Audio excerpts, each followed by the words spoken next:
Hello from my side. I'm happy to have you here and welcome you to the next session. Now it's about how knowledge is a key factor and how we actually drive sustainable building in order to become mainstream. My name is Maresa Schmid, and I'm the director of the DGNB Academy. So my daily work actually with my colleague is how to enable and motivate people and how to give them the right argumentation, the right knowledge and the right tools into the hands in order to foster sustainable building. Yeah, so the next 45 minutes is actually a quick insight internationally how we spread that knowledge by having an insight into the markets in Egypt, in China and in Luxembourg. So first of all, I have a quick slide. Okay, I think now you should be seeing. So just to give you an understanding where we have been actively in the past month, I tried to indicate trainings happening as trainings or via university partners. And you see there is like a strong activity in Europe, but also like in Middle East, we have, and in Asia. So, and it's not all the work of the system partner. If you like go back in this morning, you had the insight how the newest system partners are actually driving sustainable building in the market. We do have also different levels of partnership. So, for example, we have academy partners who actively run DGNB trainings and qualify international DGNB consultants in their markets. Or we do have in the different countries university partners who spread the knowledge on the sustainable buildings directly with their students and enabling them to qualify as a DGNB registered professional. So,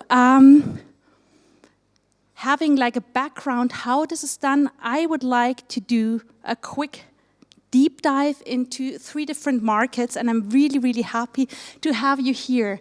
Rolf, you just switched from one session to another. Hi to China. I know it's getting late here for you. And then hi to Yasmina, happy to have you here. Hello to Egypt. And hi to Stefan, happy to have you here. Hello to Luxembourg. So, hi. Hello. Hi. So, based on your activities, actually, the participants of the DGNB Annual Congress can get a grasp of an understanding how we foster the knowledge on sustainable building. So, Rolf, Yasmina, and Stefan, can you share following aspects with the participants? How did the cooperation and when did the cooperation with DGNB actually start? And what is the scope of the cooperation? How do you do the trainings? And maybe you can also highlight what are the advantages for the ones who are lecturing, for the ones who are listening and learning, so the students or the participants of the training, for the market itself, or even for you as a partner. And maybe you can also share some status quo facts, so how many students have you trained or any successful things. So I'm quite, yeah, that would be great, and so we can get a little bit an understanding about how to make sure sustainable building is becoming mainstream. So I would suggest that we first take a step to Egypt, and you, Yasmina, share with us more information what you do at the German University of Cairo, which is DGNB University Cooperationship. First of all, hello everyone. I would like to share my screen first while talking, because I think it would also merge a lot what's happening right now. Can I share it right now?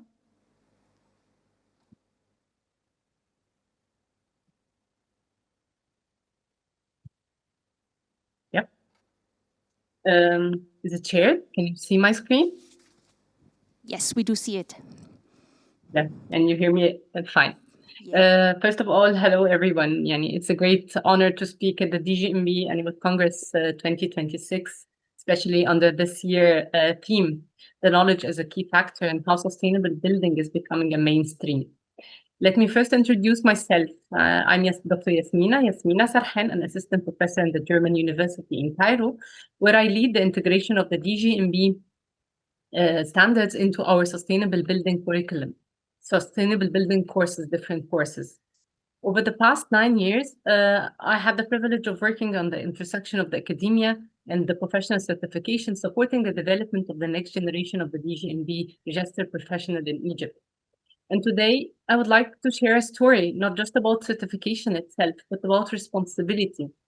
A story about how knowledge, when embedded into education in a professional pathways, can transform sustainability from an optional label to the new normal, in my point of view.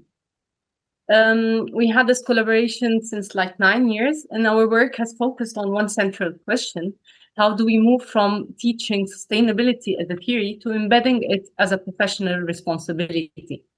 And because today sustainability is no longer about awareness, it's about competence, different systems, materiality. It's all about accountability. And in Egypt, we are witnessing now one of the largest urban expansions in the region. So the decisions that we've made today will shape the environmental performance for decades. So the question is no longer, should we build sustainably? No, the question is, how do we ensure that sustainable building become the default? And my answer was simple, and is simple and still simple, that we need to start with the knowledge, the structured knowledge in integration with different certification systems and frameworks, and then would directly impact our market. Our journey began through the collaboration between the DGNB and the GUC. The collaboration represents more than an academic partnership. It's a bridge between the European sustainability standards, the Egyptian market transformation, and the next generation of the professionals. And over the past 9 years, this collaboration has aligned the curriculum and the professional framework of the certification and the market demand, accelerating the sustainable building practice in Egypt. We have embedded the DGNB principles directly into the academic structures, creating a bridge between what's inside the classroom knowledge and the professional qualification. This is how knowledge becomes a driver of the market transformation in our point of view. The collaboration was initiated by the Professor Michael Eichner, who passed away last October, whose academic leadership laid the foundation of this long-term partnership. And his vision was simple, but yet powerful, that education shouldn't operate in isolation from the professional reality. And by embedding the DGNB sustainable standards directly into the academic structure, he ensured that sustainability wouldn't remain theoretical, but will be actionable. And it must connect directly to the professional systems and the measurable standards during the design process. Today, this collaboration continues that legacy by ensuring the students graduates not only the architecture degree, but with also a recognized professional competence. Let me briefly tell you how this works structurally. We have in the 9th semester students in the Architecture and Building Technology department, the students take a pre-master course called the Sustainable Building. Within this course, the DGNB curriculum is fully embedded, and the students don't just learn about sustainability principles, they learn how buildings are evaluated using the DGNB criteria. They learn how the performance is measured and how certification decisions are made. And after completing this course, the students register and sit for the DGNB exam. And this creates a direct pathway between the academic learning and the professional certification system. And afterwards, after the students are graduated, the market impact. So the education becomes employability and knowledge become a qualification at that moment. Let me look at the bigger picture here, why this matters for Egypt. Egypt is currently, as you see in the picture, is undergoing one of the largest urban expansions in its history. New cities are evolving, parallel developments. For every city, there is a parallel city, and they call them the fourth generation. A massive infrastructure investment, but expansion without sustainability is simply, in my point of view, I see it an accelerated risk. We already see increasing market demand of the green certified projects. Developers are asking and increasingly requesting sustainability frameworks like the DGNB and others. With this scale, it becomes responsibility. While there are numerous other certified projects like the LEED in Egypt, the DGNB's certified projects remain still limited. And this is precisely the opportunity. So by embedding the DGNB experts early at the university level, we influence the future procurement decisions and future design strategies and ultimately the future standards. We are not reacting to the market. I think we are preparing the professionals to be able to sustain in the market. And I know from the latest slides. Yasmina, before you're coming to an end, can you also share how many students do actively listen to the knowledge that you have, that you provide, and how eager they are to actually take the exam to qualify as a DGNB registered professional? Yeah, I can share some tangible results that we have over the past 4 years. 35 to 40 students per year sit for the registered professional DGNB exam. And this creates a continuous annual output of certified sustainable experts. And I think these graduates enter the workforce equipped with can evaluate the sustainability performance, advise developers, and also influence procurement and integrate the life cycle thinking. Additionally, the sustainability criteria are increasing, embedded to master researches also, scientific researches and publications, including circular material assessment and performance evaluation tool. The impact now, I think it's measurable at least, and it's growing steadily. And from this chart, it illustrates also consistent professional registration growth over the past 4 years. Consistently matters. Every year we have like from 35 to 40 students are registering in the exam and they are passing, and we have like an annual of 80 students are in the course itself. It is about building a reliable pipeline of competence. Every year adds another cohort of professionals capable of influencing real projects. And this demonstrates, in my point of view, two things. First, students see the value in the professional sustainability credentials. Second, the market recognizes this qualification. I would share one another success story from our class as well. It's like the master thesis that developed a DGNB-based circular material assessment tool, bridging the research and the practice. And this was one of my master students, Rudaina, who had a scholarship from the Day and traveled to Professor Derek Hebel in Sustainable Construction Department in Karlsruhe. She embedded the DGNB criteria through this system to evaluate the circular building materials applied in existing materials. Also, we have alumni that are advising developers on design decisions, and that improve the certification potential before construction even begins. And in my point of view also, this is the true indicator of the mainstreaming. When sustainability expertise enters early the project phases, would be better, of course. This diagram, I think it summarizes our model, where we integrate the integrated teaching, and then the students are sitting in the certification exam, and this will impact academically through the scientific research, through the master thesis, through the PhD, and also a market impact when the alumni feed the market with these sustainability norms, and thus the awareness itself. So it's no longer a linear process. I think it's a closed loop, which education informs the practice, and the practice informs the research, and research refines the education. It's a feedback loop, let me tell you. And once this loop really stabilizes, yeah, that is a perfect overview to see how actually you drive it in Egypt and how research goes together with the market. And I'm really, really happy to see that you continuously qualify students, that you actively work in the market.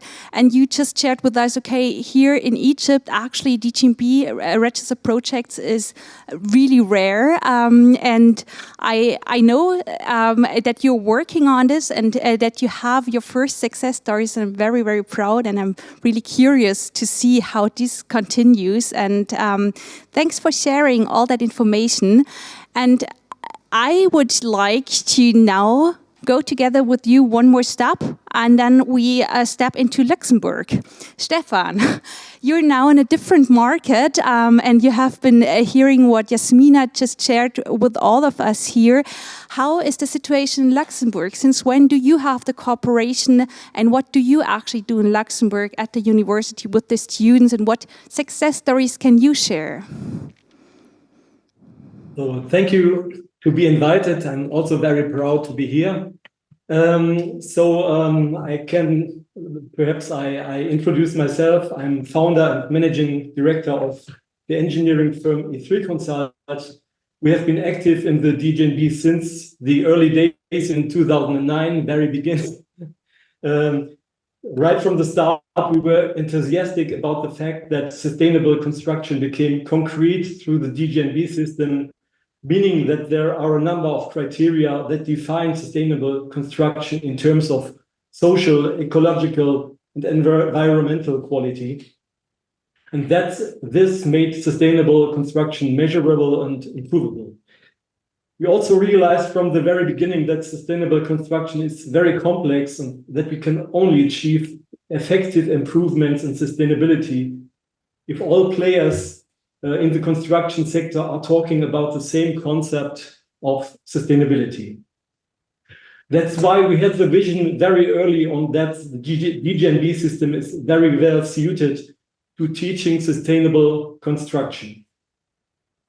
At university for future planners and construction managers, at the Chamber of Trades here in Luxembourg for the training and further education of craftsmen, and as part of continuing professional training for architects and engineers. With a population of just under 700,000 inhabitants, Luxembourg is very, very small, has only one university and few further education institutes for the construction industry. In addition, all the players in the construction industry are very well networked with each other, even when we're talking several languages, English, French, Luxembourgish, and German. But we are very good networking with each other. But Luxembourg also pursues a forward-looking approach to sustainability, circularity, and energy efficiency in construction. In this respect, Luxembourg is very well suited as a living lab in which such approaches can be tried out very efficiently.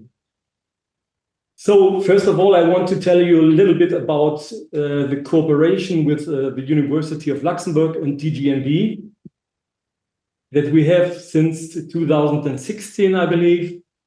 So how came that to life? DGNB visited Luxembourg in 2016 as part, I believe, of a project with a delegation led by Dr. Stefan Anders.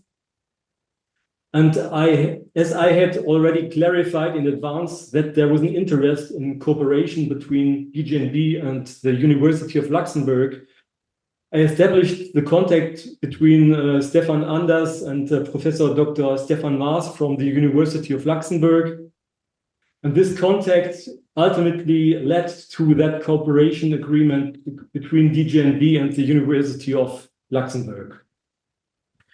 As part of the master's program, Master en Sciences de l'Ingénieur, it's a master of engineering and energy efficiency. The course Urban Planning and Certification according to DGNB was to be offered in each winter semester since 2016. And in addition to receiving 3 credits, the students have also the opportunity to register as DGNB accredited professional and thus acquire a professionally relevant certificate. This, of course, makes participation in the course very interesting for the students. And since 2016, approximately 80 students have been trained in DGNB. Knowing that University of Luxembourg is a very young and a very small university, so we have not so much students, but I believe 80 is for us a lot. So in addition to explaining the basics of sustainability topics, the course covers fundamentals of sustainable construction, life cycle assessment, pollutants and healthy building materials, health and user comfort, life cycle costs, microclimate and water management, and resource conservation and environmental protection. we see as advantages for the of that cooperation that the students are exposed to less familiar topics, such as life cycle engineering, life cycle assessment, life cycle cost calculation, and healthy building materials. Some of our students already wrote their master thesis about life cycle assessments. And of course, for us as an engineering company, it's also not so easy to find appropriate staff. So we had also 3 students that came to us to work in our office. And of course, last but not least, you have been shared that 80 students have already qualified while University of Luxembourg as DGNB registered professional. Can you maybe share, like in the last minute, some insight? What is the impact on the market? So, do you see any connection about qualified university graduates and directly in the market DGNB certifications? Absolutely.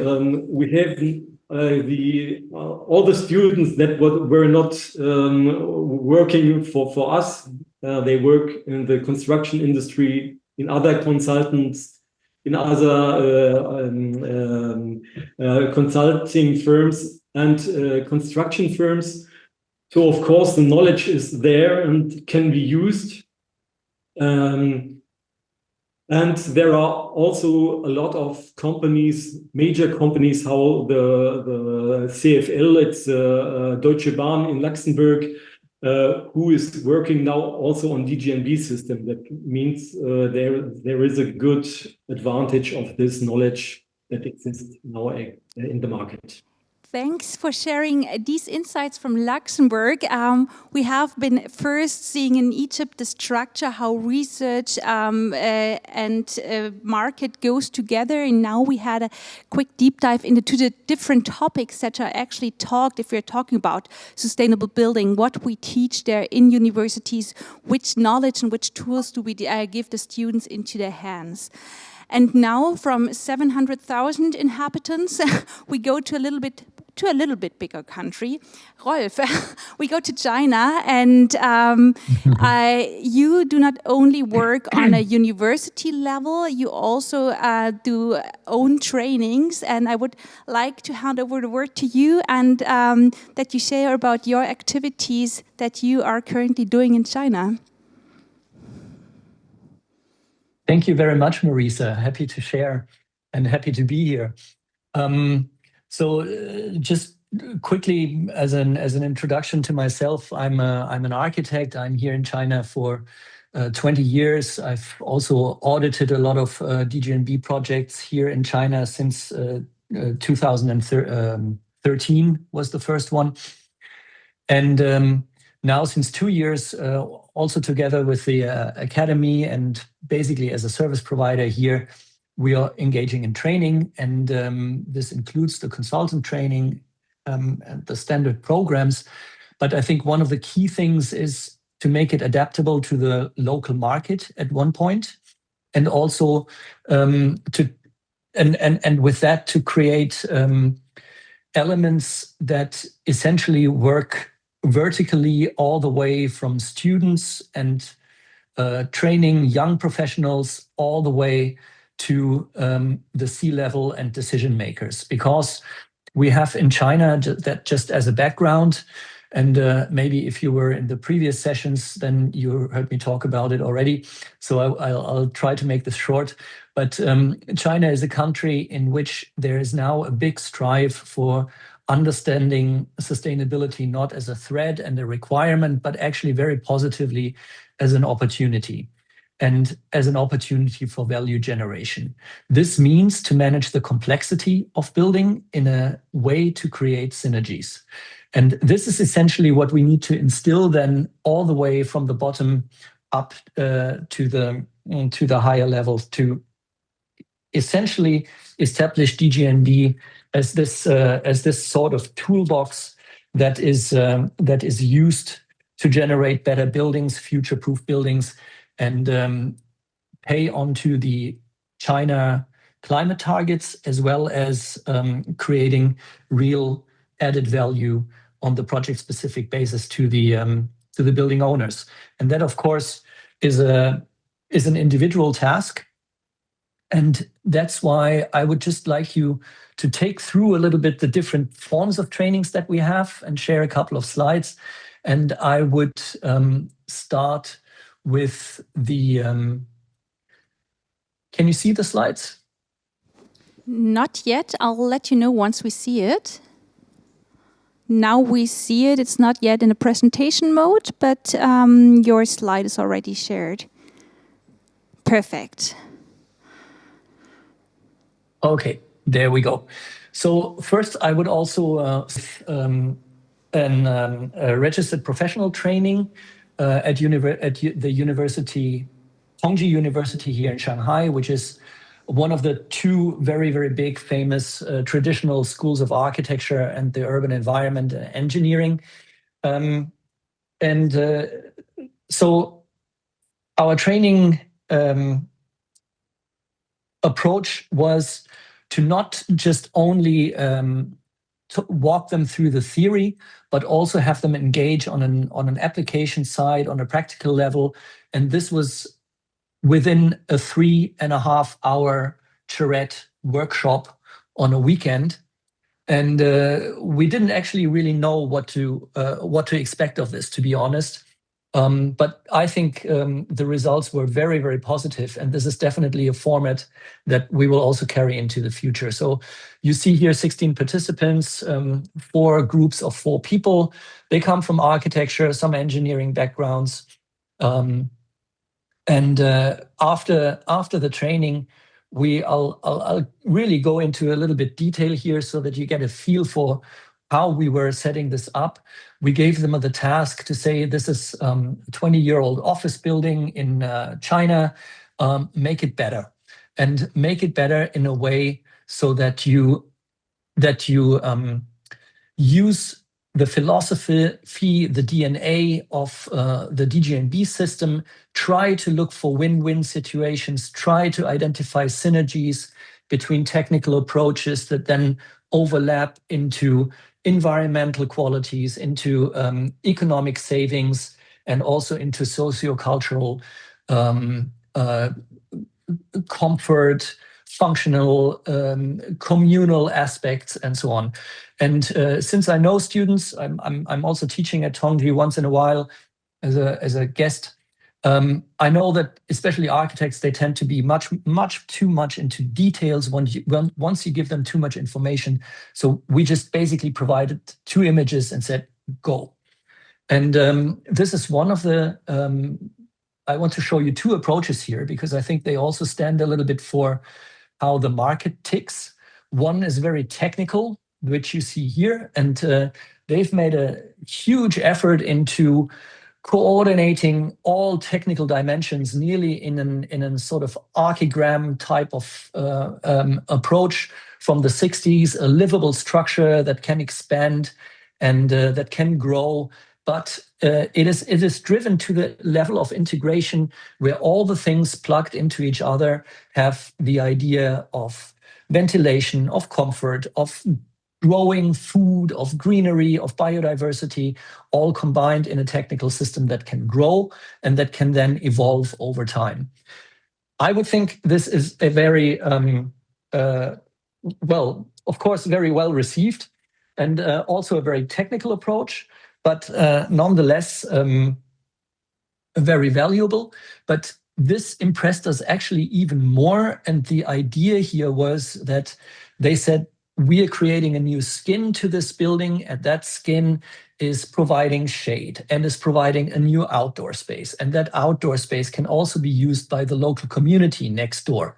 So we suddenly have the building as a living hub, not just only for the workers, but for the communities. There's engagement, there's planting, there's PV, and all of that in a simple sort of secondary skin. And this is essentially what we wanted to instill, is not to really go through this as a checklist and on individual criteria basis of the DGNB system, but to think about a vision and think about a clear target and a clear approach that generates not just one benefit, but two or even more out of simple measures. And that, I think, was very successful on the student side.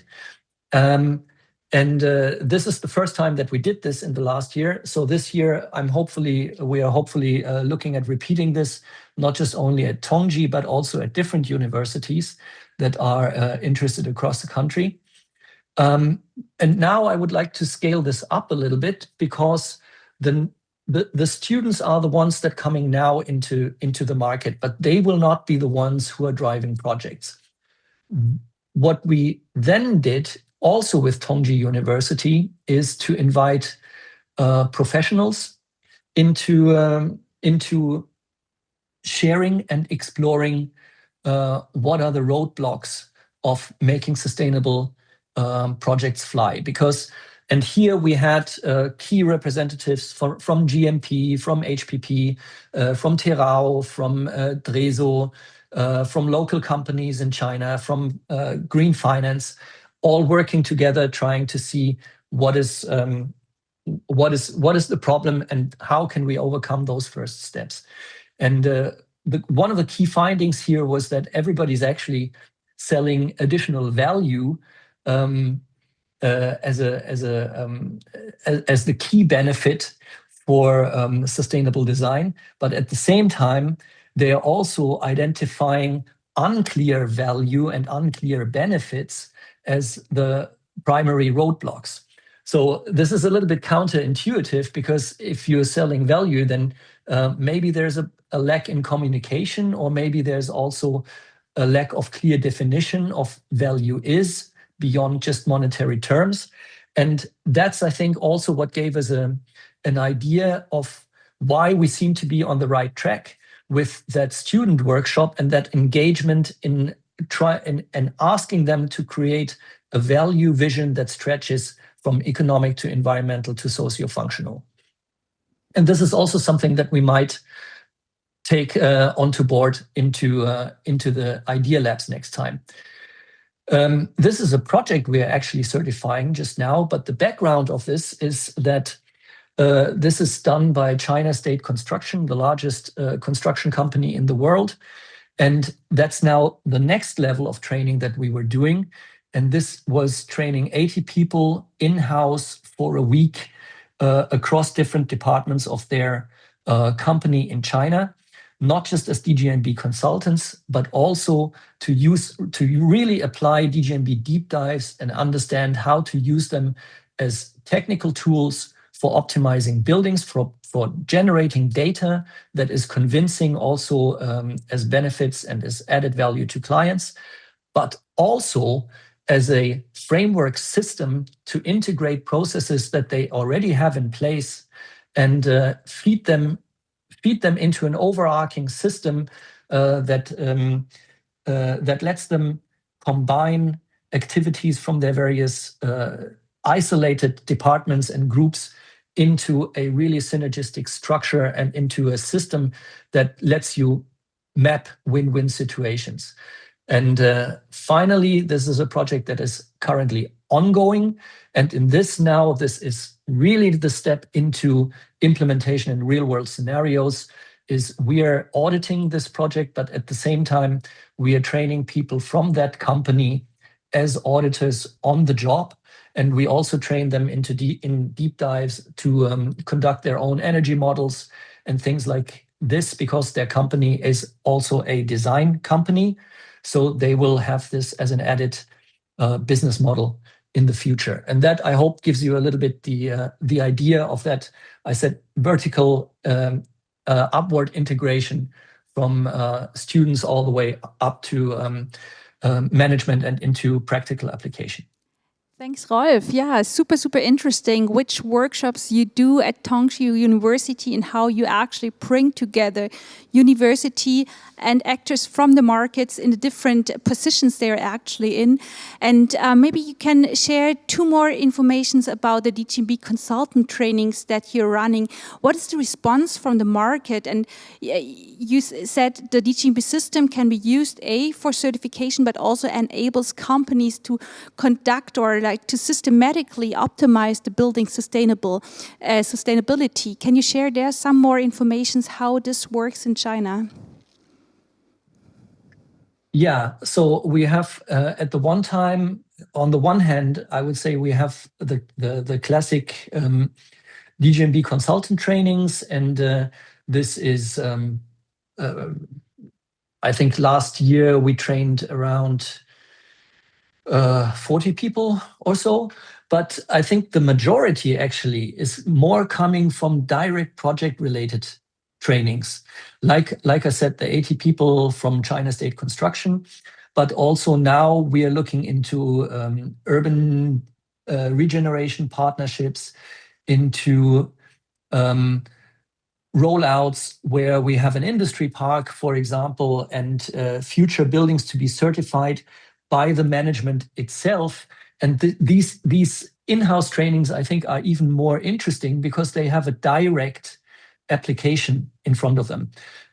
Whereas the typical attendance to DGNB consultant meeting scenarios, they do this first, but they don't really know quite yet when they will use it. And that's why I like this interchange. And especially like if you do train in-house multiple people directly, they have the chance to exchange on the knowledge continuously. This is actually also what we do here with the qualified DGNB consultants and auditors, that we bring them together on a yearly basis, that we keep them up to date, that we enable the exchange within each other via internal platforms where they can exchange, or via online live sessions, to simply share the knowledge, share contacts, and also work together in the field of certification. Yeah, thanks. I'm super, super proud to see what are you doing in your markets, and thanks for being here, sharing your information. We now got an insight how university cooperation actually work, what we teach there, how that actually enables future experts for the market, and how actually also the need is created for the DGNB certification on the market. So I have one more slide, because we now only had picked 3 exemplary countries. If we go to the next slide, to share with you a rough number about certification experts that we have. So in total, status December 2025, we have almost 15,000 certification experts that have been trained. And if we look, okay, what is being done via the university cooperation, it's actually the 3,506 people who have been trained via universities. And I think especially if we really want to ensure that sustainable building is becoming mainstream, we need partners such as you, Yasmina, Stefan, Rolf, and all the university partners, academy partners, and system partners we have in our network to really make sustainable building as a standard. Maybe one more time, one more look at the consultants. If we look, okay, in total, we do have 5,000 consultants.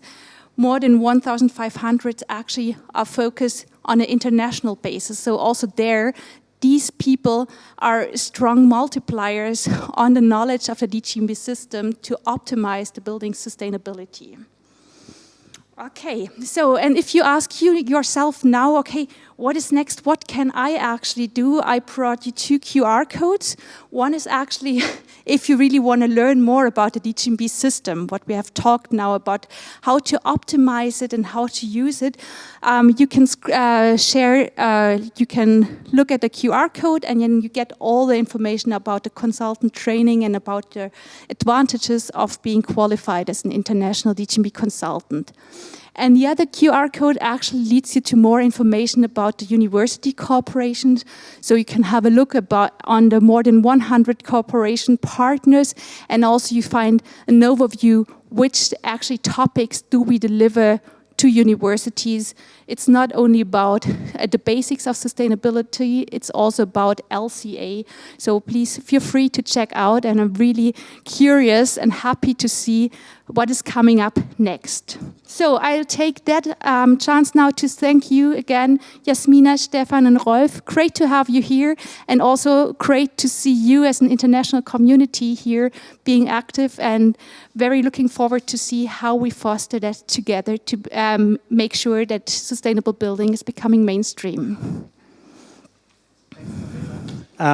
As we have 1 or 2 more minutes left, one question to you. As you showed me, I guess 1 or 2 weeks ago, the list of the new upcoming projects within the academy for this year, quite often there was international. So why is this more focus on international activities in the activity being done at DGNB at the moment? So we actually do see an awareness and a need that people do know more on the different things. And so we said, okay, we do have training material ready that we run regularly in German.